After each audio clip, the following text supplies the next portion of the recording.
A very good morning to Dr. Yuda and my dearest friends. Today, my group member and I will present about the functions of social institutions in maintaining the stability of social structure.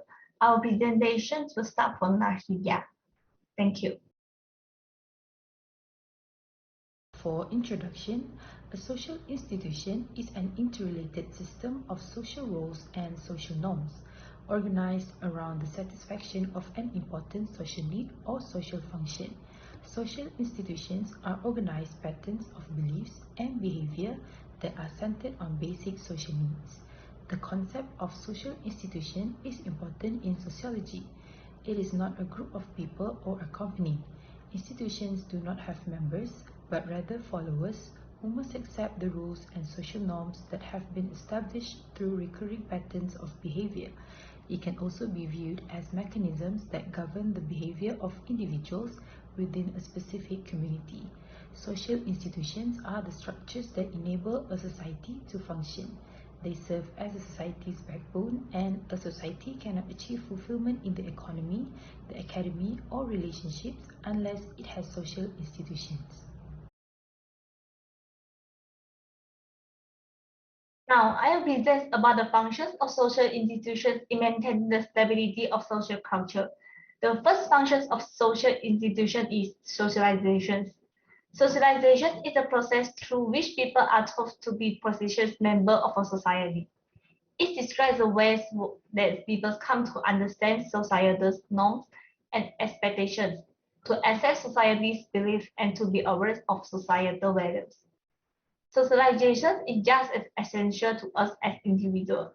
Social interactions provided that means we gradually become able to see ourselves through the eyes of others, learning who we are and how we fit into the world around us. In addition, to function successfully in society, we have to learn the basis of both material and non-material culture.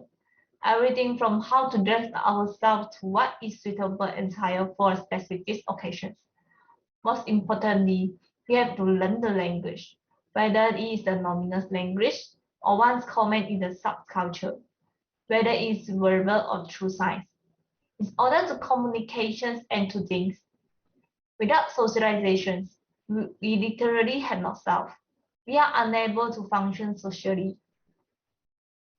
There are many agents of socialization, but from these presentations, I will just present the most important agent of socialization, that is the family. Family. This includes father, mother, siblings, and grandmother, plus member for an extended family. They will teach a child what he or she needs to know. For example, the family will show the children how to use the objects. For example, how to use a spoon, how to ride a bicycle, and how to read a book. They will also show them how to relate to others. They will teach them to communicate with the family, teacher, and also the stranger. Lastly, they will also show them how the words work. They will show the children the reality of the world. As you are adverse, either from your own experience as a child of young school in helping to raise one. Socialization involves teaching and learning about something. It is important to keep in mind, however, the family do not socialize children in our culture. Many social factors impact of a family raise their children. For example, we can use sociological imaginations to recognize that individuals' behaviors are based by the historical periods in which they take place. The presentations will continue with my group member. Thank you. Hello, my name is Badrul Amin with Sanusi number matrix 78947, and I am going to present the function of education as my social institution in maintaining the stability of social structure. Alright, education are divided into two, the formal education and non-formal education. Let's start with the formal education.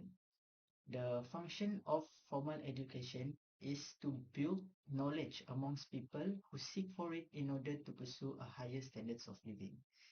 So, for example, formal education is the schools and the universities.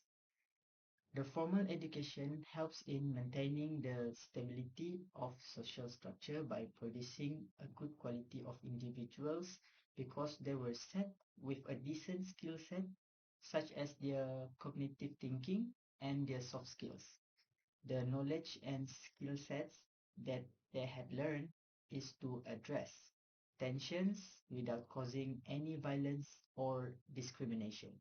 This will be resulted in creating peaceful society which will stabilize more in the social structure.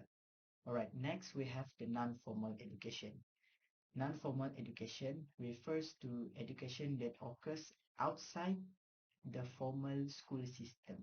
Example of non-formal education is swimming sessions for toddlers or programs developed by organizations such as Boy Scout, or in Malaysia we have the Pengakap. So the non-formal education is to boost the quality of an individual to become more efficient in doing his or her task that is given to the individuals.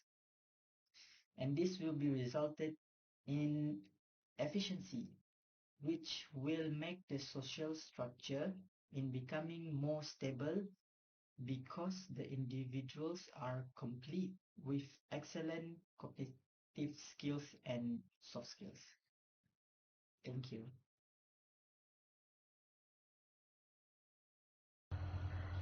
The third function of social institution is personality development. Why is it personality development? It is because the institution shape personalities of the individuals. For example, if a child born into an Indian or Pakistani family, if socialized in Malaysia, will display a Malaysian personality traits in him or her after 1 to 10 years of life. It means personality is not a biological process. It is a social process and depends upon the institution which socializes it. Personality develops in the institution which socializes it. The nature and characteristics of social institution reacts in the personality of the individual which socializes them. Institutions are the organs of society and shape it in a way which they are interrelated. For example, ideas, habits, attitudes and feelings being the parts of personality developed in various social institutions in which the individual lives. So, what is personality development? Personality development refers to the process by which the organized thought and behavior patterns that make up a person's unique personality emerge over time. There are many factors that influence personality. It is including genetics, environments, and how we were parented, and societal variables. Perhaps most importantly, it is the ongoing interaction of all these influences that continue to shape personality. Personality involves not only inborn traits but also the development of cognitive and behavioral patterns that influence how we think and act.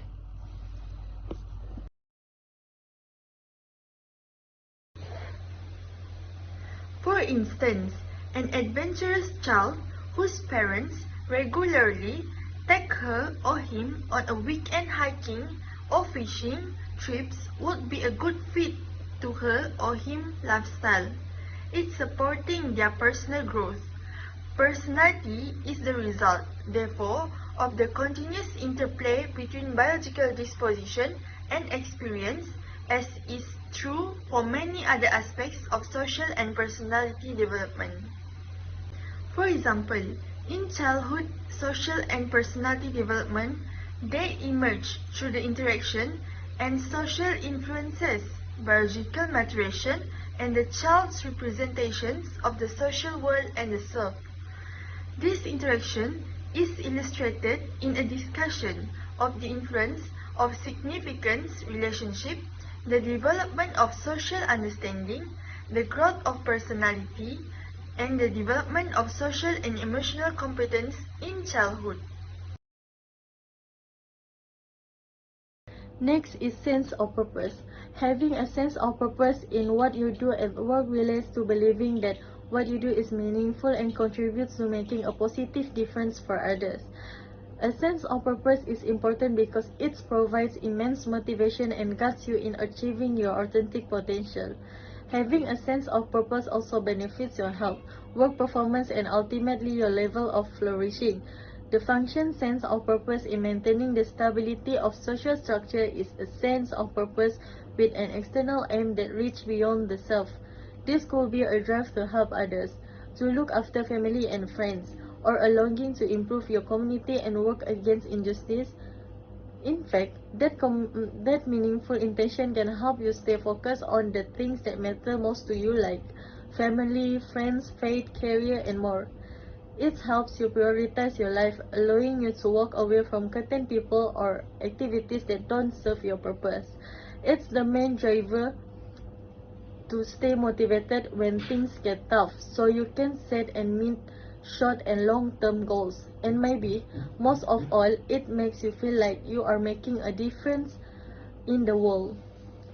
For example, having a clear sense of your purpose helps you to navigate many of the challenges that will come to your way as a leader. Purpose provides you focus on how you want to contribute to the world. It directs you to the environment and communities where your contribution will be meaningful to you and appreciated by others. Besides, when charismatic leaders have sense of purpose and you are easily attracted to them because they are passionate about doing something that matters, something that makes a difference. Your drive and energy to success are inspiring. This helps you, especially at your lowest point. They set clear goals which they are willing to review all the time, and they are open to looking to find ways to improve so that they can achieve their goals more quickly and more efficiently. Their passion for their cause makes them charismatic and has made a good influence on you and others to do something good. Next is a sense of purpose that drives our action and impact how we feel, especially in the workplace. Companies need to create meaningful work and work on creating a shared sense of purpose and clarity on how employees are contributing to a greater purpose.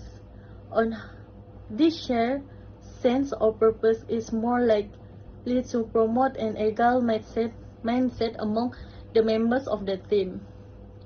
It promotes respect, collaboration, improvement, pride in ownership, focus on delivering value, and the ability to adapt to change. The more employees feel like their work has meaning, the more it positively impacts their attitudes and work in performance. In conclusion, having an individual sense of purpose is the compass to point out and guide our behavior and decision in our life.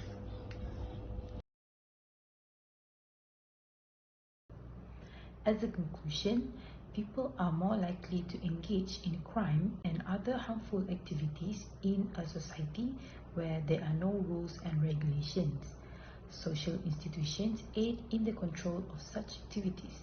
They help to organize a society and its people. There are various types of social institutions that come with a set of rules and norms that people must follow. Violations of such rules are frequently met with condemnation and prosecution. Besides that, institutions essentially create incentives, both positive and negative, for individuals and groups to act in particular ways.